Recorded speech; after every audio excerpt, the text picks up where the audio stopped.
क्या मोहब्बत और जंग में सच में सब जायज है, या फिर कुछ हदें ऐसी होती हैं जिन्हें पार करना किसी की हस्ती को मिट्टी में मिला देता है। आज हम बात करने वाले हैं ड्रामा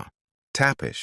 के आने वाले सबसे खतरनाक और रोंगटे खड़े कर देने वाले एपिसोड 22 की। कुछ समझ नहीं आ रहा होता कि अचानक ये सब क्या हो गया है, लेकिन इस दाढ़ और अनजाने खौफ के पीछे का असली शातिर मास्टरमाइंड कोई और नहीं बल्कि शाजीर है, जो अपनी दोस्ती के नकब के पीछे छुपकर एक बेहद जहरीला खेल खेल रहा है। वो पहले से ही ये पता लगाने के लिए नरमीन को फोन मिलाता है कि शिफा वाकई हॉस्पिटल में है या नहीं, और बड़े ही शातिराना अंदाज में यह जाहिर करता है कि अगर भाभी ने उस बात करते देख लिया तो वो नाराज होंगी, ताकि आने वाले वक्त में सारा इल्जाम दूसरों पर डाला जा सके। लेकिन इस कहानी का सबसे डरावना और दिल दहला देने वाला पहलू तब सामने आता है जब शाजीर सीधे हॉस्पिटल पहुंचता है और वहां के गैर जिम्मेदार स्टाफ को पैसे का लालच देकर उन्हें अपने इस घिनौने मकसद का मोहरा बना लेता है, जहां उसका सिर्फ एक ही दर करना मकसद है,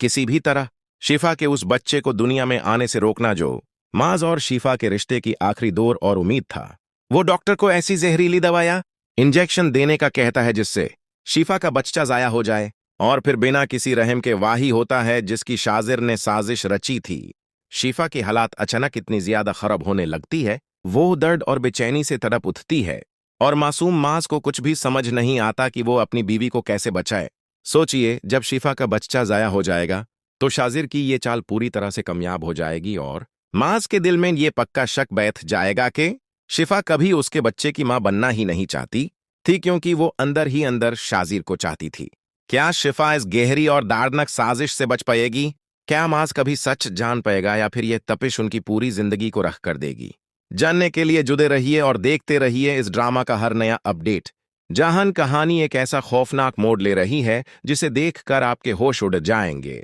आगाज होता है उस खौफनाक मंजर से जब शुरुआत में ही शिफा की तबीयत अचानक इतनी ज्यादा बिगड़ जाती है कि माज पूरी तरह से टूट कर बिखार जाता है, और बेबसी के आलम में अपनी अम्मी को फौरन हॉस्पिटल बुलाता है, क्योंकि यूस